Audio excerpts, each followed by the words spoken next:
Hi வணக்கம் Aadhav Arjuna sir. உண்மையிலே நீங்கள் மீட்டிங்கில் பேசினதை பார்த்தோம்.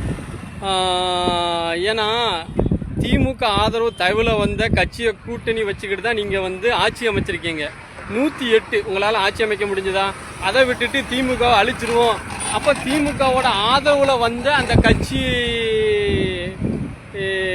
ஓட்டு போட்டு ஜெயிச்ச மக்களோட இதை உங்களுக்கு வேணும்னா அதை நீக்கிட்டு நீங்கள் சொந்த தயவில் நின்று ஜெயிச்சு காட்டுங்க.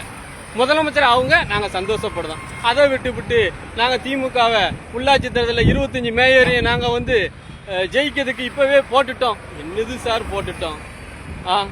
25 மேயரை ஜெயிக்கிறதை விட இப்போ 5 எம்எல்ஏக்கு இடைத்தேர்தல் வருது. அந்த 5 எம்எல்ஏ இடைத்தேர்தலை ஜெயிக்கிறதுக்கு கொஞ்சம் நீங்கள் முயற்சி பண்ணுங்க. அதில் 1 தோத்தாலும் உங்களுக்கு மக்கள் ஆதரவு முடிஞ்சிட்டுன்னு அர்த்தம். 5 நீங்கள் ஜெயிச்சேன்னா டிவிகேக்கு மக்கள் ஆதரவு இருக்குன்னு நாங்கள் நம்புகிறோம். நீங்கள் உள்ளாட்சி தேர்தல் வரைக்கும் உங்கள் ஆட்சி நடக்குமான்னு தெரியல. இப்போவே இன்னொரு 3 மாதத்துலேயே கவுர வாய்ப்பு இருக்குது. அதனால தான் சிஎம் அவர்கள் வாயை திறக்கலை. முதலமைச்சர் கொஞ்சம் பேச சொல்லுங்க. ஏன் பேசலைன்னா ஆட்சி கவுந்துருன்னு அவங்க பயத்தில் இருக்காங்க.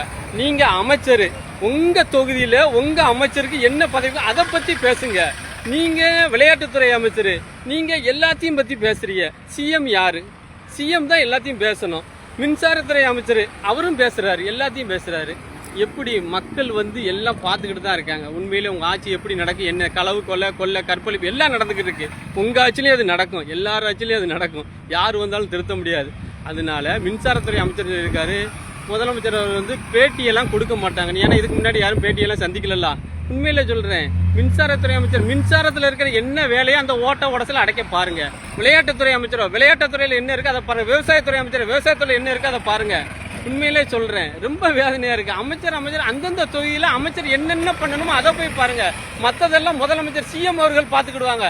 ஆட்சி எப்போ வேணாலும் கவலும். நீங்க திமுக அழிச்சிருவேன், ஒழிச்சிருவேன், தீர்த்துருவோம்லாம் சொல்ல வேண்டாம். உண்மையிலே சொல்றேன், உங்களுக்கு திராணி இருந்தா நீங்க 25 மேயரை ஜெயிக்க வேண்டாம், 5 எம்எல்ஏ இடைத்தேர்தல் நீங்க ஜெயிச்சு காட்டுங்க.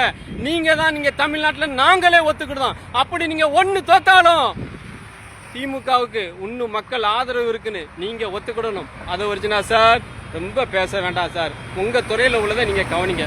உங்களுக்கு பிடிச்சிருந்தா லைக் பண்ணுங்க, ஷேர் பண்ணுங்க. உங்கள் பி.கே. முத்து.